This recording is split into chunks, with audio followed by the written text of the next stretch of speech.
As a member of the General Sunday School Presidency, En ma qualité de membre de la présidence générale de l'école du dimanche, j'ai envie de commencer mon discours ce matin en disant « Bienvenue à notre classe ». Aujourd'hui, je m'adresse à toutes les personnes qui ont été appelées à enseigner, quelle que soit l'organisation et qu'elle soit un converti récent ou un instructeur avec des années d'expérience. Je ne vais pas parler de la manière d'enseigner, mais plutôt de la manière d'apprendre. Il peut y avoir une grande différence entre ce que l'instructeur dit et ce que les élèves entendent ou apprennent. Pensez un instant à un instructeur ou à une instructrice qui a vraiment changé votre vie. Qu'est-ce qui a fait que vous vous souvenez de ce qui était enseigné?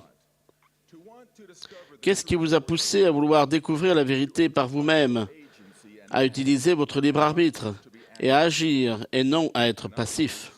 En d'autres termes, à apprendre. Qu'est-ce qui a fait que cet instructeur ou cette instructrice s'est distingué des autres?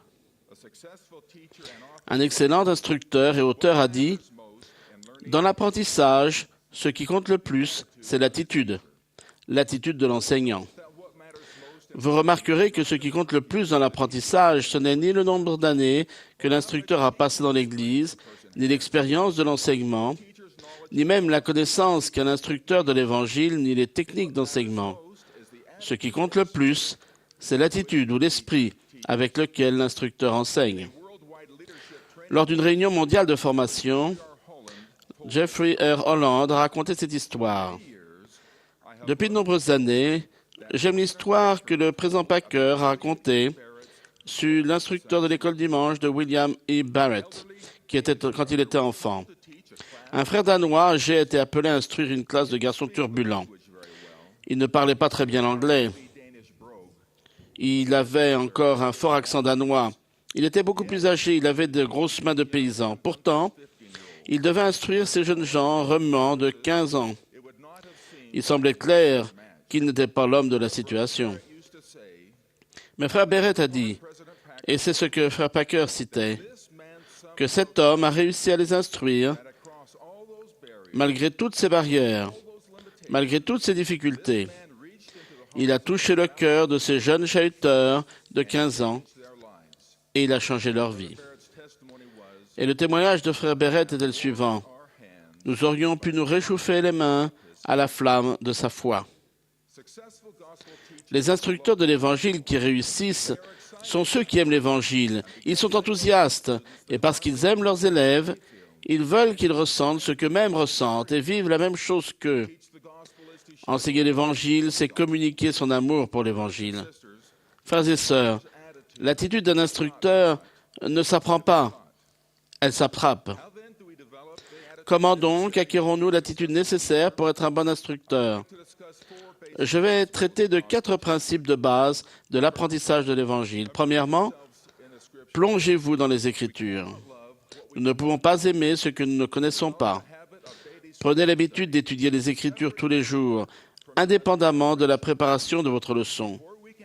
Avant de pouvoir enseigner l'Évangile, nous devons le connaître. Le président Monson chérit toujours le souvenir de l'instructrice de l'école dimanche de son enfance. Il a dit, je cite, « J'ai eu l'expérience dans mon enfance d'être sous l'influence d'une instructrice des plus efficaces et des plus inspirées, qui nous écoutait et nous aimait. Elle s'appelait Lucy Gertsch. Dans notre classe d'école dimanche, elle nous a enseigné la création du monde, la chute d'Adam, le sacrifice expiatoire de Jésus.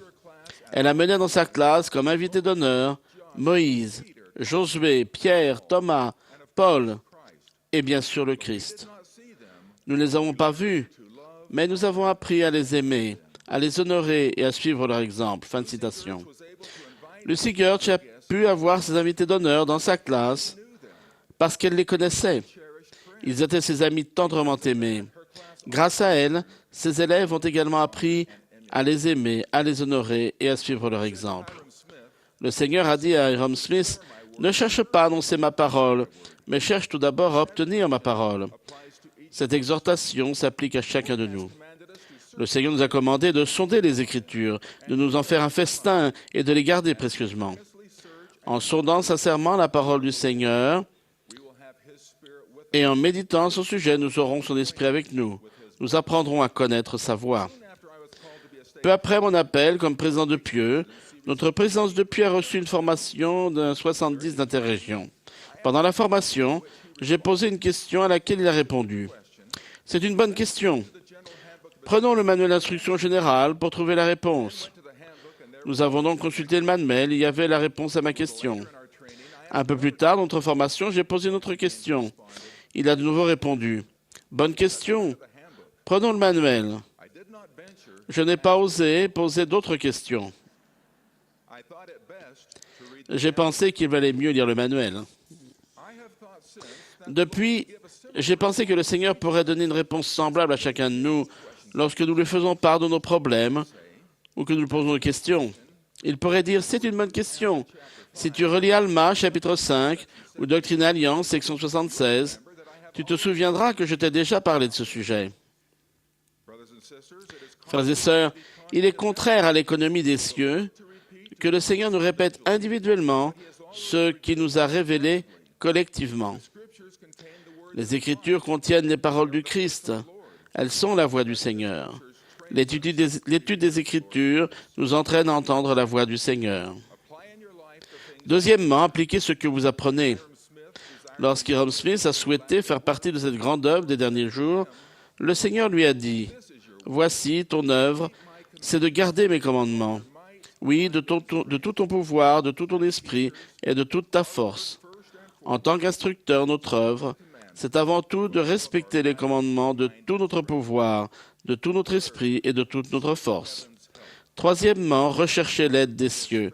Suppliez le Seigneur de toute l'énergie de votre cœur de vous donner son esprit. Les Écritures indiquent, si vous ne recevez pas l'esprit, vous n'enseignerez pas. Cela signifie que même si vous utilisez toutes les bonnes techniques d'enseignement, sans l'esprit, le véritable apprentissage n'aura pas lieu. Le rôle de l'instructeur est d'aider chacun à s'acquitter de la responsabilité d'apprendre l'Évangile, de susciter en lui le désir d'étudier, de comprendre et d'appliquer l'Évangile. Cela signifie que nous, les instructeurs, nous devons moins nous concentrer sur notre manière d'enseigner que sur la manière dont nous aidons les autres à apprendre et à appliquer l'Évangile.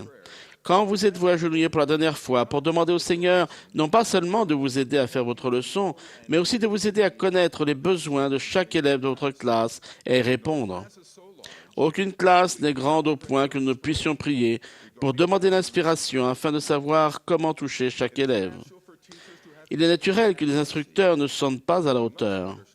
Vous devez comprendre que l'âge, la maturité et la formation intellectuelle ne sont en aucun cas ni à aucun degré nécessaires à la communion avec le Seigneur et son Esprit. Les promesses du Seigneur sont sûres. Si vous sondez sincèrement les Écritures et amassez continuellement dans votre esprit les paroles de vie, si vous respectez les commandements de tout votre cœur et priez pour chaque élève, vous aurez la compagnie du Saint-Esprit et vous recevrez des révélations.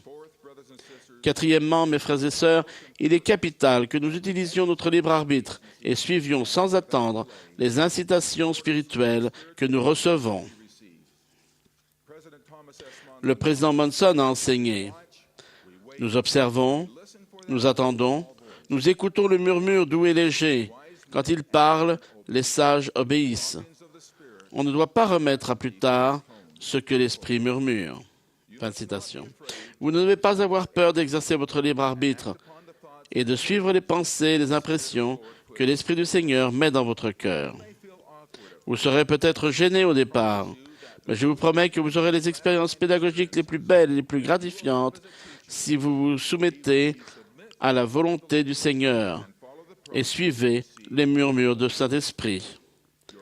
Vos expériences fortifieront votre foi et vous donneront plus de courage pour agir à l'avenir. Chers instructeurs, vous êtes l'un des grands miracles de l'Église. Vous avez une responsabilité sacrée. Nous vous aimons et nous avons confiance en vous. Je sais que si nous sondons les Écritures et vivons de manière à être dignes de la compagnie du Saint-Esprit, le Seigneur nous magnifiera dans nos appels et nos responsabilités, afin que nous puissions accomplir la mission qu'il nous a confiée, Je prie pour que nous le fassions tous, au nom de Jésus-Christ.